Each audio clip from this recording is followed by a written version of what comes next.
এইগুলো বাদ দিয়ে আসুন আমরা ঐক্যবদ্ধ থাকি। ঐক্যবদ্ধ যদি থাকতে পারি তবেই এই দেশে শান্তি শৃঙ্খলা ফিরে আসবে। যদি ঐক্যবদ্ধ না হই, দাদাদের ষড়যন্ত্র থেমে নাই। আজকেও পত্রিকার নিউজ হলো এই দেশের আওয়ামী লীগেরা তাকিয়ে আছে ভারতের উপরে, তারা কি করেন সেটা দেখবে। খেয়াল করেছেন কিনা? এমনকি আমেরিকায় ছিল স্লোগান দিয়েছে, হ্যাঁ, উই লাভ মোদি, আমার লাভ মোদি। দেখেছেন না? দেখেন না? শেখ হাসিনার নাম ধরে স্লোগান দিয়ে বাদ দিতে, আমরা মোদিকে ভালোবাসি। কাকে ভালোবাসে? ওদের আকাঙ্ক্ষা হলো মোদি একটা কিছু করে দেবে। ভাই, এই দেশ জনগণের, এই বাংলাদেশ জনগণ রক্ত দিয়ে এনেছে। সুতরাং এই দেশে কি হবে কি হবে না সেটা ঠিক করবে বাংলাদেশের জনগণ। দাদার দেশের প্রেসক্রিপশনে আর বাংলাদেশ চলতে দেয়া হবে না। যারা দাদার দেশের পক্ষ নিয়ে কথা বলবে তাদেরকেই দাদার দেশের ভিসা দিয়ে দেওয়া হবে। ঠিক না ঠিক? দাদার দেশ দিয়ে আমাদের দেশ চলবে না। আমাদের দেশ দাদার দেশ প্রতিবেশী হবে। ঠিক না ঠিক? আমার বউ আমির সাহেব যদি উনার কমান্ডে আমার বউ চলে, এটা মানবো আমি? মানা যাবে? উনি আমার প্রতিবেশী হইতে পারে, পরামর্শ দিতে পারে যে তোমার বউর একটা বুরকা পরাও, কিন্তু উনার কথা মতো আমার বউ বুরকা পরবে আমি বললি পরবে না, তা হবে? কথা কয় না। উনি পরামর্শ দিতে পারে। তো ভারত আমাদের পরামর্শ দিতে পারে যে তোমরা মাসুদ ভালো হয়ে যাও। ঠিক না ঠিক? উনারা পরামর্শ দিবেন, কিন্তু উনারা আমাদের উপরে লাঠি ঘুরাইতে পারবে? ভাইরা আমার, তো আলোচনায় আসি, কারণ সময় চলে যাচ্ছে। তাইলে কোনটা আলোচনা করছিলাম? সূরা তাহা 55 নম্বর আয়াত। সূরাটা হলো মাক্কি সূরা। ওমর রাদিয়াল্লাহু তাআলা আনহু যখন ইসলাম কবুল করেছেন সেই সময় এই সূরাটা নাজিল হয়েছিল, এবং কিতাবে এসেছে ওমর রাদিয়াল্লাহু তাআলা আনহু এই সূরার আয়াতে কারিমা শুনেই তিনি ইসলাম কবুল করেছিলেন। যখন বোনেদেরকে প্রহার করলেন, মারলেন, রক্ত বের হয়ে গেল ফিনকি দিয়ে। আজকের আলোচনা শুরু করেছিলাম ওমর দিয়ে, ঠিক কিনা? নেতা কেমন হওয়া লাগবে সেটা দিয়ে শুরু করেছিলাম। ওমর রাদিয়াল্লাহু তাআলা আনহু কেমন ছিলেন? ওই যে মরুভূমির পরে শুয়ে আছেন, ঘাম টপ টপ করে বালুতে পড়ে, বালু চুষে নেয়। ওই রোমান সেনাপতির গুপ্তচর বললেন, আহারে ওমর, যেই ওমর জনগণের নিরাপত্তা দিয়েছে, ওই ওমরের আর কোনো র্যাবের দরকার নাই, আর কোনো ডিজিএফআই এর দরকার নাই, এনএসআই এর দরকার নাই, আর কোনো ডিবির দরকার নাই, আর কোনো অন্য প্রশাসনের দরকার নাই। এই জনগণের নিরাপত্তা দেওয়ার কারণে জনগণ ওমরের নিরাপত্তা দিয়ে দিয়েছে। বলেন সুবহানাল্লাহ। ওমর রাদিয়াল্লাহু তাআলা আনহু এমন একজন শাসক ছিলেন, যেই শাসক রাতের অন্ধকারে ঘুরে ঘুরে দেখতেন কার বাড়িতে খাবার আছে, কার বাড়িতে খাবার নাই। ওগো আমার ভাইয়েরা, এবং আমলের দিক থেকে এতটাই স্বচ্ছ ছিলেন। ওমর রাদিয়াল্লাহু তাআলা আনহুর কাছে একজন ফতোয়া নেওয়ার জন্য এসেছে। শুনলেন যে তিনি কূপে গিয়েছেন পানি আনতে, সেই দিকে রওনা করলেন। আল্লাহর নবীর সাহাবী পথিমধ্যে ওমরের সাথে দেখা হয়ে গেল। ওমর রাদিয়াল্লাহু তাআলা আনহু কাঁধে করে পানি নিয়ে আসছেন, পানির পাত্র কাঁধে, মাটির একটা পাত্র। ওই লোকটি বললেন, ওগো ওমর, মসজিদে নববীতে গিয়েছিলাম, আপনার কাছে একটি ফতোয়া জানার জন্য পাইলাম না, শুনলাম কূপে গিয়েছেন পানি আনার জন্য আসছিলাম। ওগো ওমর রাদিয়াল্লাহু তাআলা আনহু, যদি আমার এই ফতোয়াটার একটা মীমাংসা দিয়ে দিতেন, আমার প্রশ্নের যদি একটা মীমাংসা করে দিতেন। ওমর বললেন, ঠিক আছে, এখান থেকেই কি চাও? বলল, হ্যাঁ। তাইলে বলো, আমি উত্তর দিই। বলল, আপনার কাঁধের উপরে পানির কলস, আপনার অনেক কষ্ট হয়ে যাবে, যদি একটু বসতেন, বসে যদি কথা শুনতেন। ওমর রাদিয়াল্লাহু তাআলা আনহু বসলেন, কিন্তু পানির পাত্রটা রাখলেন দুইটা হাঁটুর উপরে। কিসের উপরে? দুইটা হাঁটুর উপরে। ওই লোকটি বললেন, ওগো ওমর, এখন তো আপনার কষ্ট আরো বেশি হবে, কারণ পানির পাত্রটা রেখেছেন হাঁটুর উপরে, বসতে তো কষ্ট হয়ে যায়। আপনি যদি পানির পাত্রটা এই মাটিতে রাখতেন, এই জমিনের উপরে রাখতেন, আর আমার কথাগুলো যদি শুনতেন, তাইলে আমি আমার কথাগুলো বলতে পারতাম। ওমর রাদিয়াল্লাহু তাআলা আনহু বললেন, ওগো আল্লাহর বান্দা, ওগো নবীর সাহাবী, তুমি কি জানো না এই জমিনটা আমার না, এই জায়গাটা কারো না কারো মালিকানাধীন।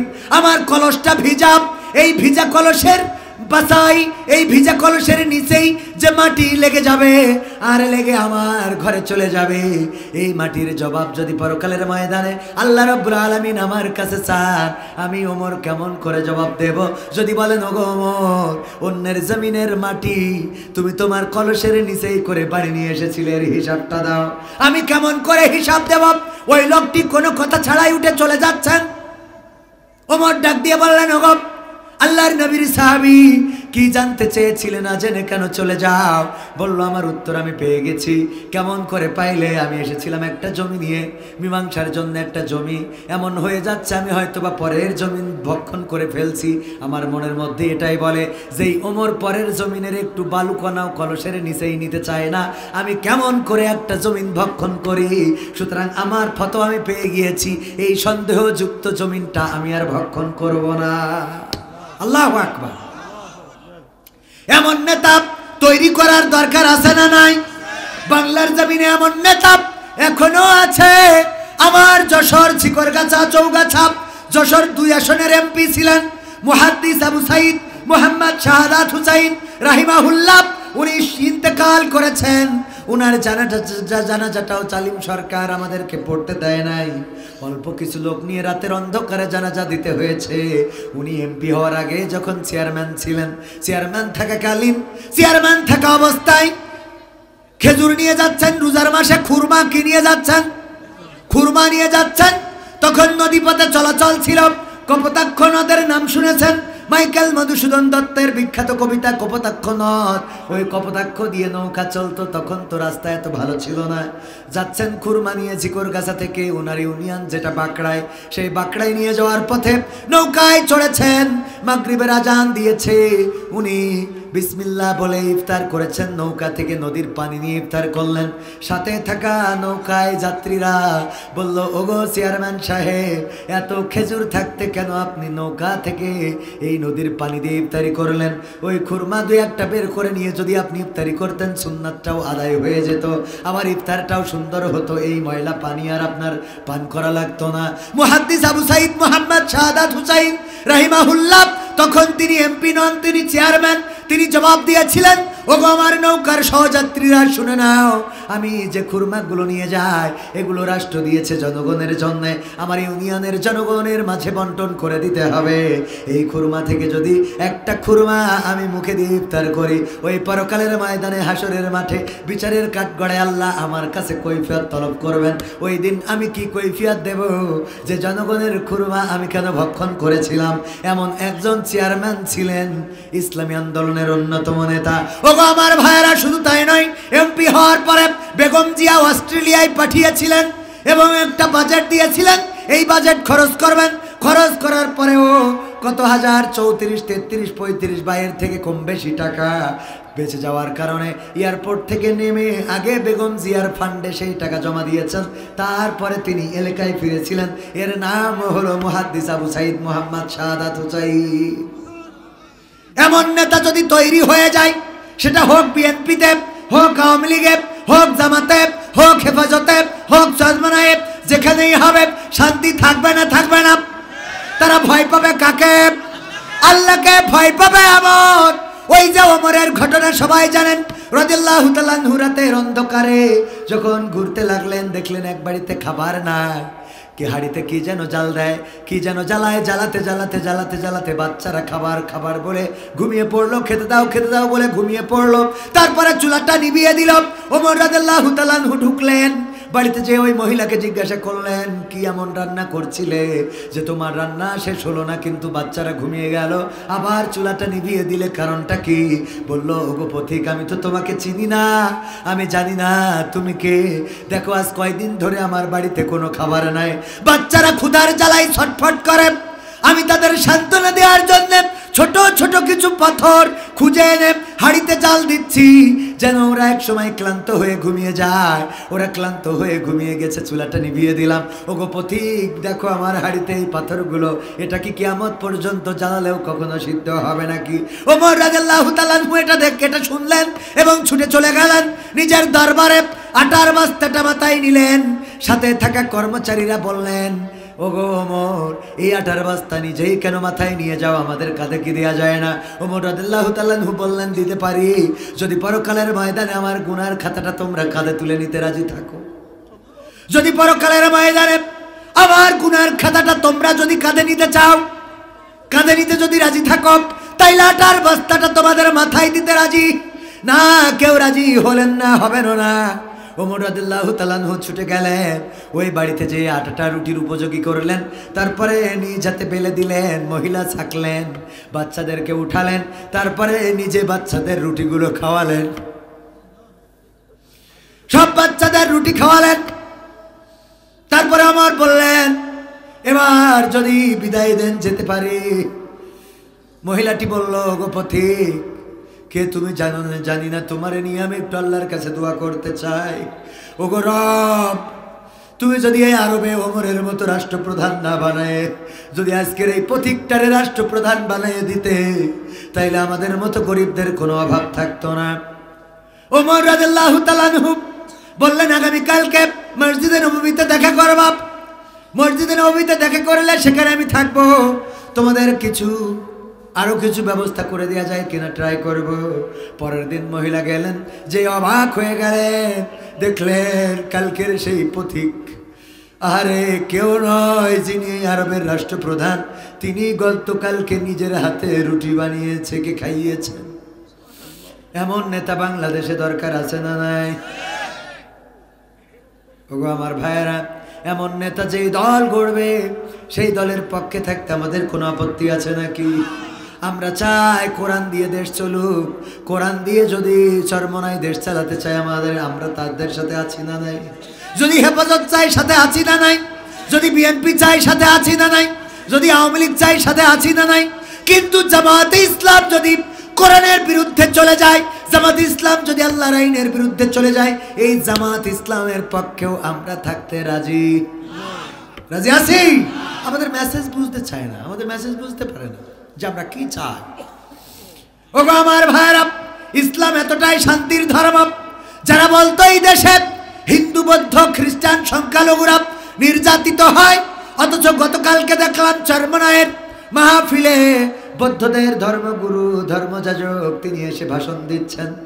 আরে ওয়াজ মাহফিলে, চরমনার মাহফিলে বৌদ্ধরাও এসে কথা বলেন, এটাই তো হলো ইসলাম। ঠিক না বেঠে? আর আমাদের এতদিন জুজুর ভাই দেখানো হতো, বলতো নাশকতা হবে, এই জন্য মাহফিল করা যাবে, মাহফিল করা যাবে না, নাশকতা হবে। আমাদের এই জাতীয় জুজুর ভয় দেখানো হতো। ওগো আমার ভাইয়েরা, ইসলাম আছে যেখানে, শান্তি আছে সেখানে, ইসলাম আছে যেখানে, মানবতা আছে সেখানে। আজ পর্যন্ত চরমনায় নিজেরা মারামারি করে একজনও মরেছে। জামাতে ইসলাম নিজেরা মারামারি করে একজনও মরেছে। তারপরে আপনার এই যে হেফাজতে ইসলাম নিজেরা মারামারি করে একজনও কি মরেছে? কিন্তু লীগের মধ্যে মারামারি আছে না নাই? অন্য দলের গ্রুপিং এ মারামারি আছে না নাই? আবার এই লীগের সাথে মিল আছে তাবলীগ, সেই তাবলীগের মধ্যে মারামারি হয়েছে না হয় নাই? 3-4 ফাটাফাটি করে পৃথিবী ছেড়ে চলে গেল। ওগো আমার ভাইয়েরা, এই জন্যে সব বাদ দিয়ে কোরআনের পথে যদি কেউ আসে, তাইলে মারামারি কাটাকাটি ফাটাফাটি থাকবে না, বলেন ঠিক কিনা? সেই কোরআনের পক্ষে থাকতে রাজি আছি না নাই? কারা কারা রাজি দেখতে চায়? লিল্লাহি তাকবীর।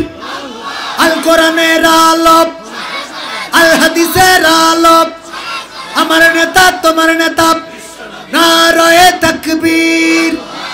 এই হাত তোলার পরে আমার এক বিএনপির নেতা বলতেছে, হুজুর আমরা কি দোষ করেছি? বললাম কেন? বলছে হাত তুলে তো দাড়িপাল্লার ভোট করতে যাচ্ছে। কেমন লাগে কত?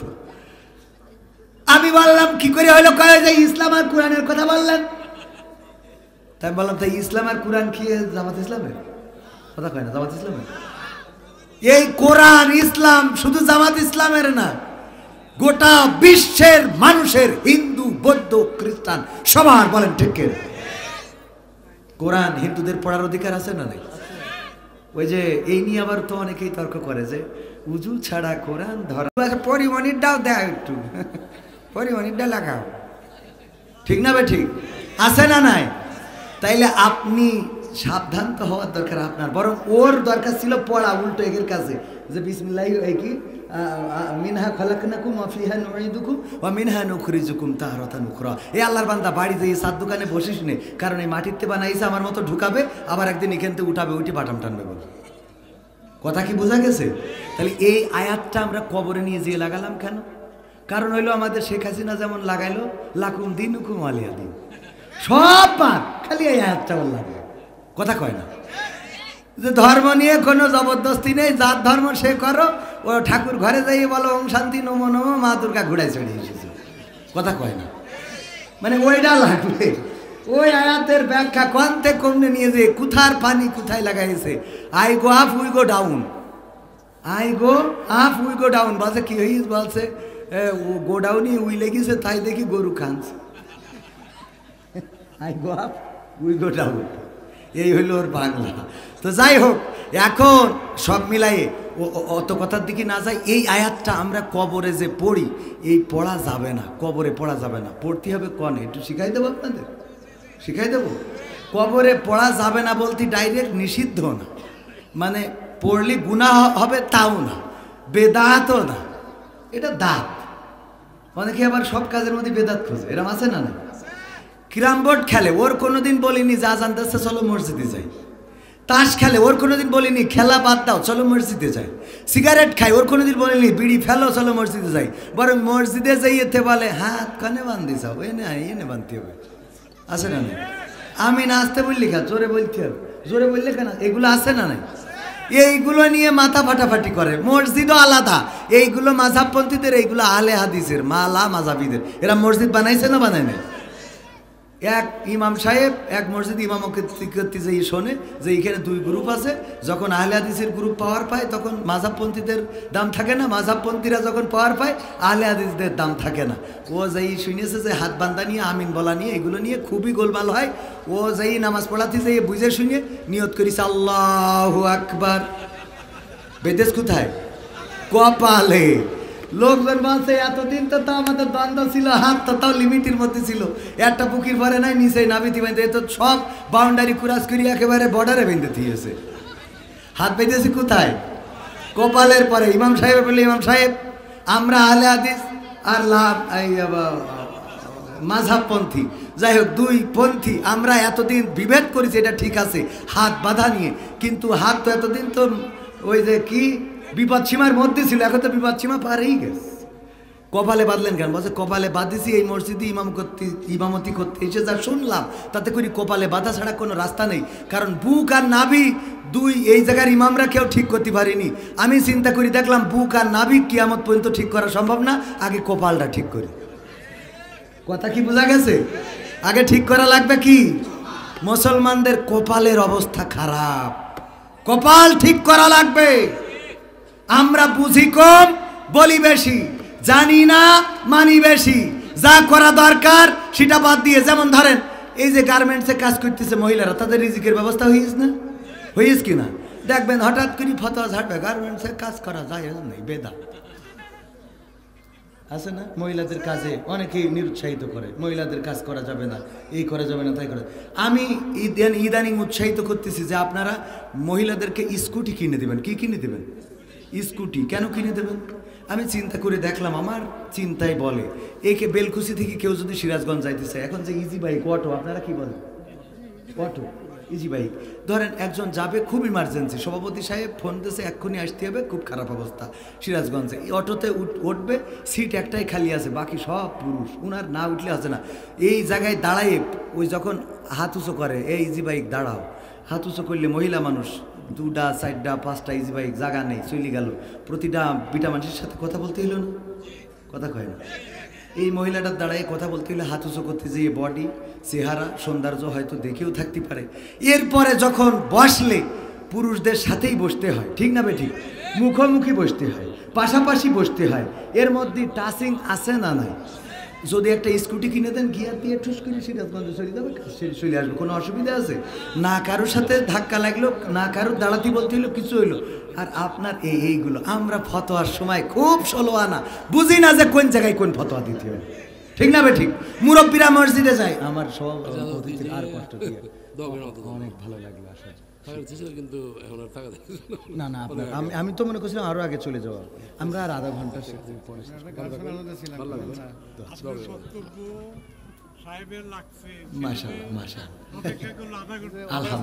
না আমি দেখছিলাম যে যাওয়ার জন্য বলছিল, উনি বললেন আরো 10 মিনিট থাকবো।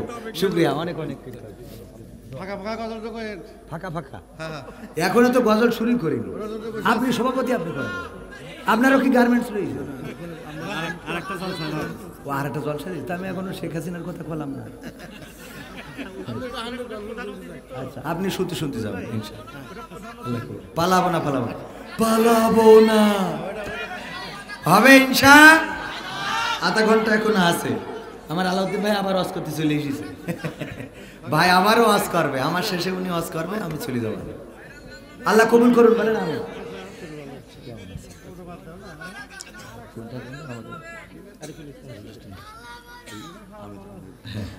আলহামদুলিল্লাহ, আমার বলছিল যে আরে ভাই ও মাসুদ ভাই, মাশাআল্লাহ মাশাআল্লাহ, আলহামদুলিল্লাহ আলহামদুলিল্লাহ। আজকে মাহফিল হয়ে গেছে দুইটা পাশাপাশি, আবার ওখানে বক্তৃতা দিয়ে এখানে এসলো, মানে মাহফিলে দুইটাই তো মনে হয় লোকের অবস্থা খারাপ নাকি? না না, ওইটাই একটু বেশি কম, মানে ওই দুইটা ভাগ হয়ে গেছে তো, মানে এই জায়গায় হ্যাঁ। তো আমরা ফাঁকা ফাঁকা ওবায়দুল কাদেরের গান, শেখ হাসিনার গান, গণতন্ত্রের গান শুনবো ইনশাআল্লাহ।